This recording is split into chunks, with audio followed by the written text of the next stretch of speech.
Quando a gente fala em princípio da condição mais benéfica, a gente tem que ter em mente a dimensão das cláusulas contratuais, das regras que são estabelecidas na base do contrato de trabalho.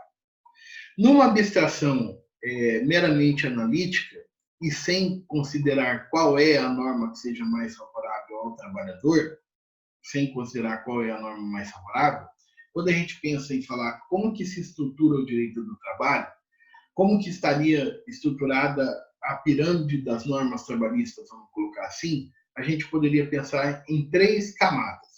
Uma primeira camada formada pelas normas estatais heterônomas, que seriam o quê? Constituição Federal, normas infraconstitucionais como a CLT, tratados internacionais de direitos sociais ratificados pelo Brasil, instruções normativas da Secretaria de Trabalho e Emprego, enfim, toda essa legislação que a gente classifica como heterônoma. Por que heterônoma?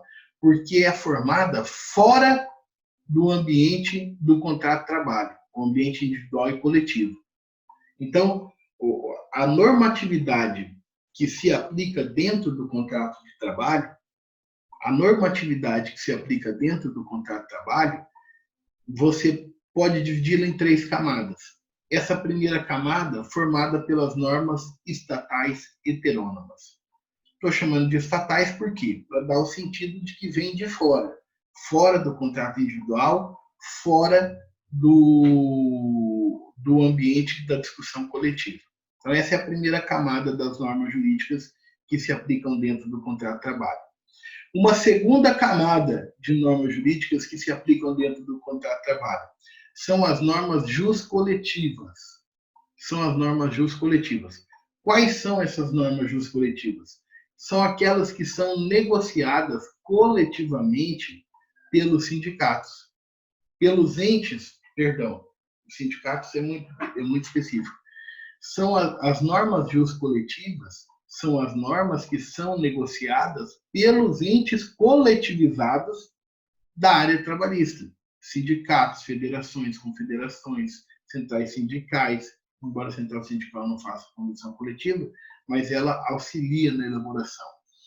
E a própria Justiça do Trabalho, quando decide os coletivos através da sentença normativa. Perfeito? Todas essas normas jurídicas, elas são de natureza juscoletiva. Elas são criadas para se aplicar no âmbito de determinadas categorias de trabalhadores, mas elas são aplicáveis. As cláusulas contratuais, elas são o conjunto de normas que são criadas na base da relação de trabalho, que são criadas na base da relação de emprego entre trabalhador e empregador. Então, o problema é que no Brasil, e essa é uma crítica que se faz ao direito do trabalho brasileiro, qual é a crítica? Olha, o direito do trabalho, a relação de emprego é muito engessado.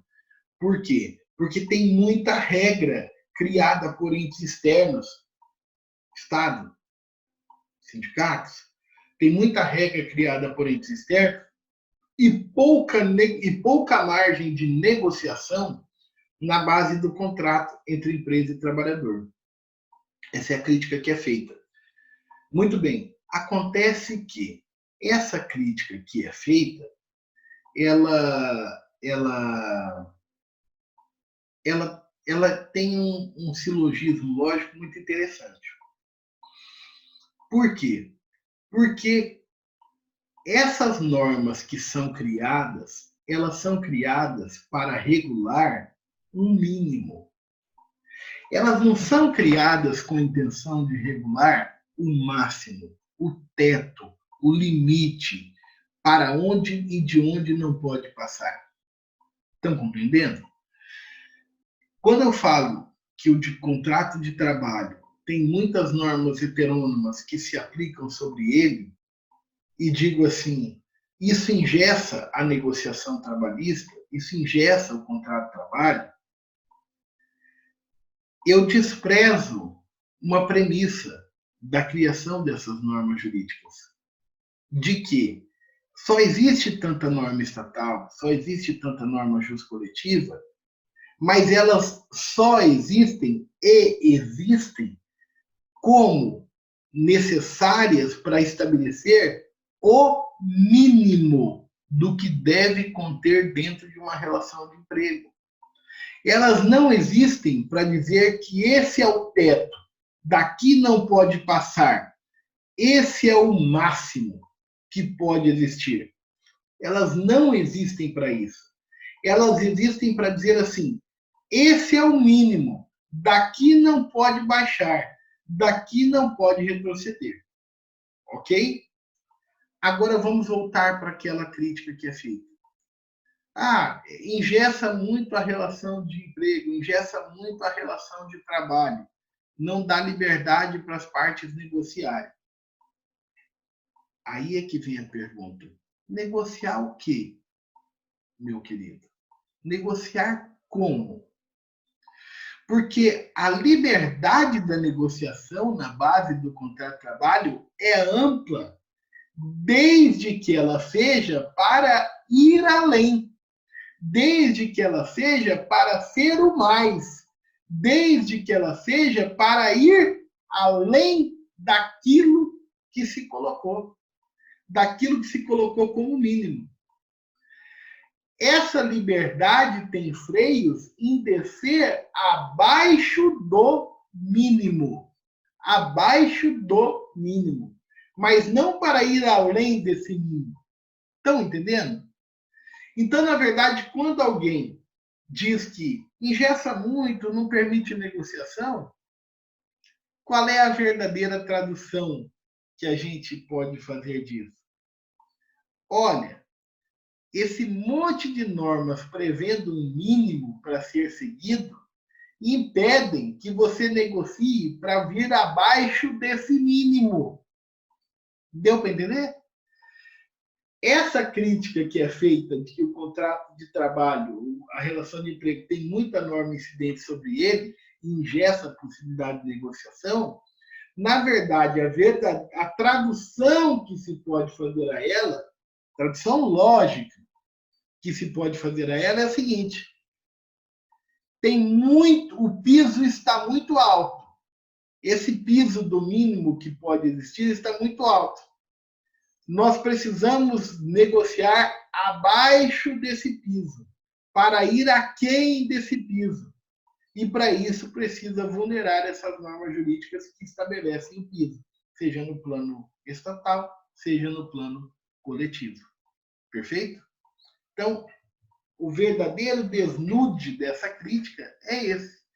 O que se quer quando se critica esse conjunto de normas que se inserem no contrato de trabalho, o que se quer é isso. É dizer que essas normas que estabelecem o mínimo é um mínimo muito elevado, e nós pretendemos e precisamos negociar abaixo desse mínimo. Perfeito?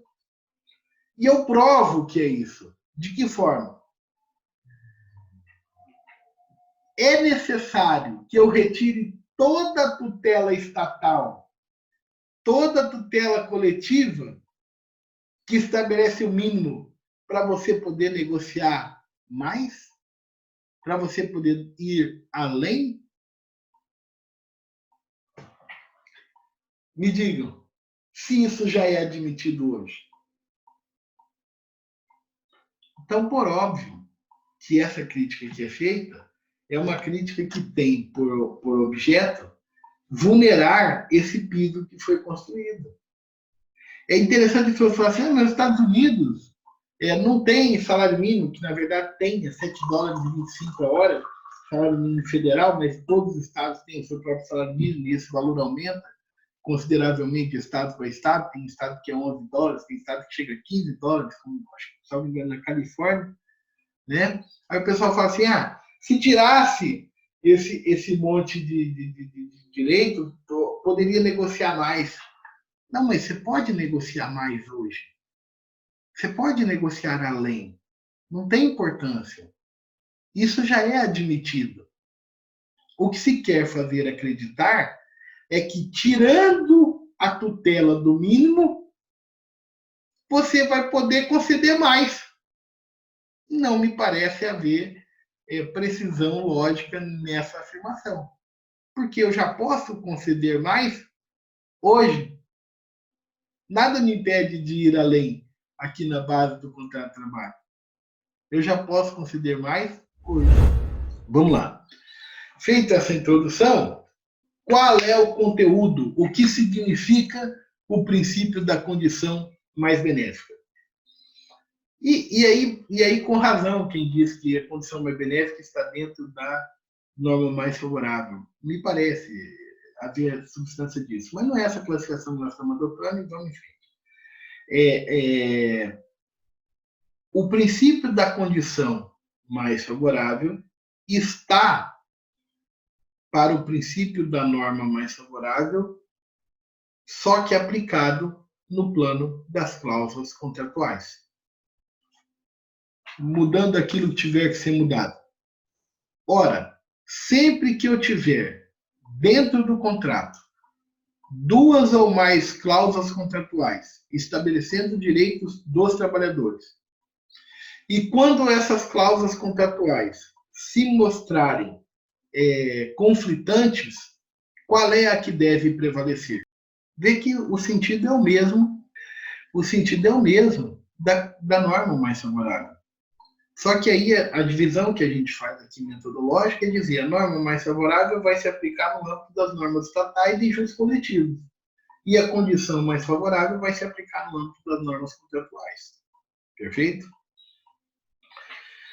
E por isso que há quem chame ele de princípio da cláusula mais favorável. Tá bom? Na Academia Sapiriaude, a cada vídeo, um tema novo de direito ou de outras áreas do conhecimento para você aprofundar nos seus estudos. E se você gostou desse vídeo, dá um joinha, se inscreve no nosso canal, ativa o sininho para ser notificado das próximas publicações e vem fazer parte conosco da Academia Sapiriaude.